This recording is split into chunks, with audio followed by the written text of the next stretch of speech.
ඔව්. මම 7 වෙනි මාසේ 5 වෙනිදා හවස තමයි මම දිවුරුම් දුන්නේ. එතකොට 6 වෙනිදා තමයි මොරටු මහනගර සභාවේ මාසික රැස්වීම තිබුණේ.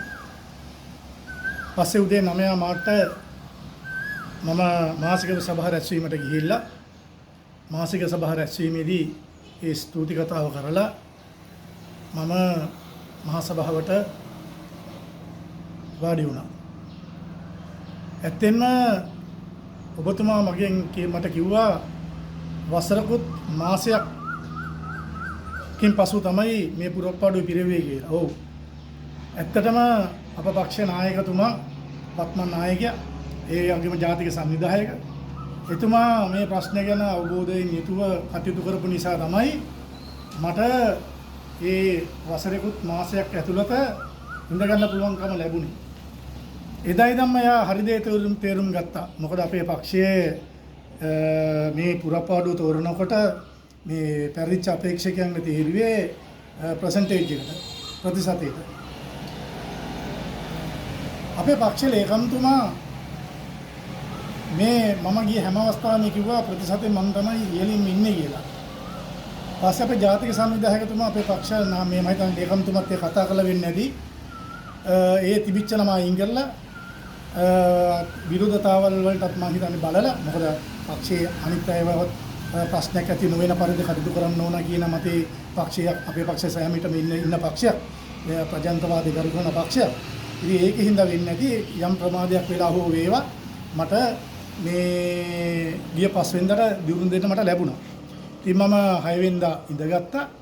ඒ ඉඳගෙන මගේ ස්තුති කතාව කරලා ඉවරලා මම සුපුරුදු පරිදි මගේ දේශපාලන කටයුතු මම කරගෙන යනවා. ඒ අතරතුර තමයි මට ඔබතුමාව දැන් මේ මුණ ගැහුනේ මේ ඩික්සන් ජේ.පීරිස් ක්‍රීඩාංගණය ගැන කතා කරන්න. දැන් ඇත්තටම අපි මීට පෙර වීඩියෝකිනුත් මේ පිළිබඳව සෑහෙන විස්තරයක් ඉදිරිපත් කළා. මට දැන් දැනගන්න ඕනේ ඇත්තටම ඔබතුමා මේ පත්වීම මේ ක්‍රීඩාංගණයට සිතක් සැලසෙන එකක් හැටියට මම දකිනවා. ඔබතුමාගේ කළ හැකි කාර්යයන් අතර මූලිකවම මේ ක්‍රීඩාංගණය ගොඩනැගීමට ක්‍රියා කරනවාද කියන එක ජනතාවට දැනගන්න ඕනේ. අනිවාර්යයෙන්ම. මොකද මේ ක්‍රීඩාංගණය මම මුදල් හදලා වෙන් කරලා තියෙන්නේ මේ වටේ කාණු වලට පමණයි.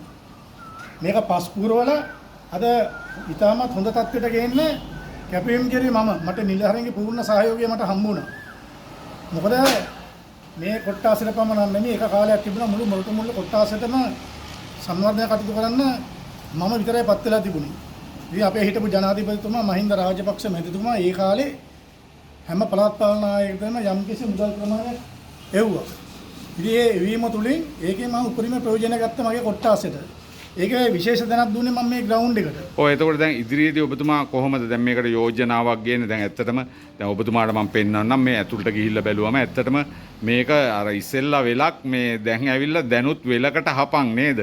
ඉතින් ඒ නිසා මේ ඩෙන්ගු වදුරක් තියෙන මේ කාලේ ඔබතුමා ඉස්සෙල්ලාම මොකද්ද කරන්න බලාපොරොත්තු වෙන්නේ යෝජනාව? මම යෝජනා කරන්නේ නගර සභාවට මේක අස්පස් කරලා පිළිසකර කරලා දෙන්න කියන එක. සල්ලි යන්නේ නැහනේ. නගර සභාවේ ශ්‍රමදායකත්වයේ නගර සභාවේ තියෙන සම්පත් භාවිතා කරලා කරන්න පුළුවන්. එතකොට ඉන් අතුරුව ඔබතුමා කිසියම් මූල්‍යයක් කාගෙන් හරි මේ පරිත්‍යාගශීලීන්ගෙන් අරගෙන අවශ්‍ය වෙන්නේ අවශ්‍ය වෙන්නේ.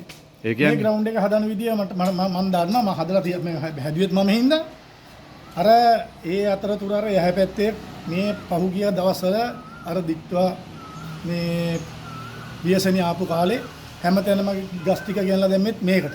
ඉතින් මේක මේ නගර සභාවෙම තමයි විනාශ කරේ වෙන කවුරුත් මේ පාලනයෙන්මයි. ඊට පස්සේ මොකද කිව්වේ? ඒක කුණු අනම්මනම් වැටුණාට පස්සේ කුණු ටික ඔක්කොම අරගෙන ගිහලා හරියට දැම්මා. ඊට පස්සේ හාරලා ඉවරලා වැල්ලුවා.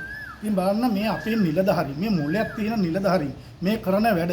දැන් මේක විනාශ වෙලා තියෙන මේ පැවිලියන් එක. එතකොට මේක නැවත සංවර්ධනය කරන්න බැරි තත්ත්වයට මේ වටේම පුපුරලා තියෙනවා. මේ වටේම පුපුරලා තියෙන්නේ. එතකොට මේක සංවර්ධනය කරන්න බෑ. එතකොට මේ ප්‍රදේශයේ හැටියට මෙතන තියෙන බස් පාර.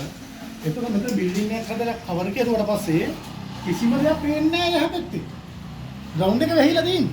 එතකොට ඕන කෙනෙකුට ඕන කැත වැඩක්, ජහජර වැඩක් කරන්න පුළුවන් වෙනවා.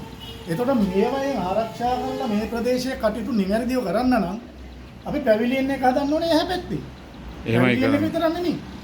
අපි මේ පැත්තේ ඉන්න දුප්පත් මිනිස්සු ඉන්න වඩු කාර්මික ජනතාව ඉන්නේ. අඩු ආදායම් ලාභින් ඉන්නේ. ඒක මේ අයට යම්කිසි ප්‍රයෝජනයක් වෙන පැවිලියන් එක විතරක් හදලා හරියන්නේ නැහැ. ඒකට මගේ අදහසක් තියෙනවා තවත් බිල්ඩින් එකක් හදලා ඒ මිනිස්සුන්ගේ පරිහරණයට නගර සභාවටත් ආදායමක් ඇති වෙන පිළිවෙලට සංවර්ධන කටයුත්තක් කරන්න.